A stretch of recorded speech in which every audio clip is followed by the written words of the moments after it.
Pretty tough weekend in Spokane. Right, I don't know about you all, but my family was so scared about the evacuations, we did what Americans do best. We put our heads in the sand. Like, well, what are you supposed to do? Right, I'm supposed to tell a 12-year-old that last summer civilization peaked, and from here on out it's going to be a smoky hellscape? You can't tell kids that, right? So we put on Harry Potter. Right? Kids like Harry Potter. My wife likes Harry Potter. You know, when we met, the series hadn't even finished, and so she was really excited about the last book. And I was like, aren't you a little too old for Harry Potter? She's like, aren't you a little too old to still be a virgin? Marry me. Right? But if you don't remember, the way that last movie begins, it's, these are dark times, there is no denying. Our society faces perhaps the greatest threat it has ever faced. And it was like, come on, J.K. Rowling, enough of the lecture, right? Make with the magic.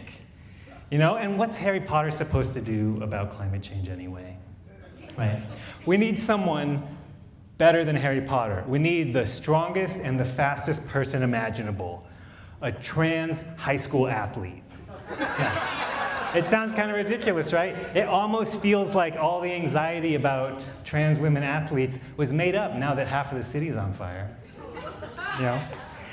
And maybe it's inappropriate to make a political joke. You know, this guy's actually kind of angry. Well, guess what?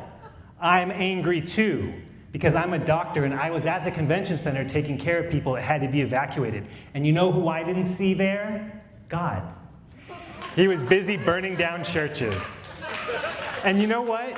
I swear to God that this is the last time I'm going to clean up his mess for him. Right? Every time, you know, then he tells me he loves me, and I fall for it every time. Anyway, I'm sorry. That was a cheap shot. Just a little of that fiery Latin blood.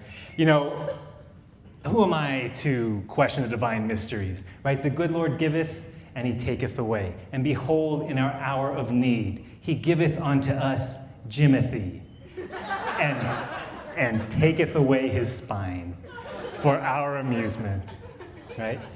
But I know it's important in this country to make sure that someone is to blame every time something bad happens. And I know they found a guy, but just in case, I want to get ahead of this one and let you all know, Mexicans did not do this, okay? All right, Spokane?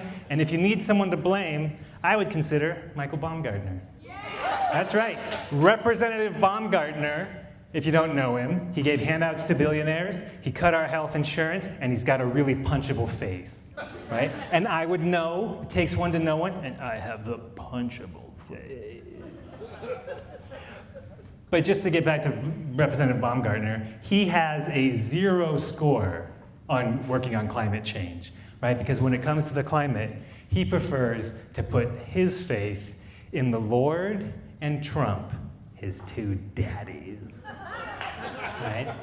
And I don't want to judge him, but I just think in this situation, maybe believing in firefighters is a better idea. But you know what? Ultimately, what it comes down to, I don't really care what you believe. I care what it drives you to do, right? So while Mr. Punchable Face was on camera looking strong, you know, brave men and women were actually out there on the fire lines protecting our family's hopes and dreams, right? So praise them, right? Praise them. I actually went out and got a firefighter calendar yesterday to pay respects to all their hard, sweaty, hot work. Right? And then I realized, you know, that's actually maybe a little bit more for me. So, you know, Colton had mentioned it, but if anyone wants to donate to firefighters, please do, and I'm happy to match that donation. Have a good night, everyone.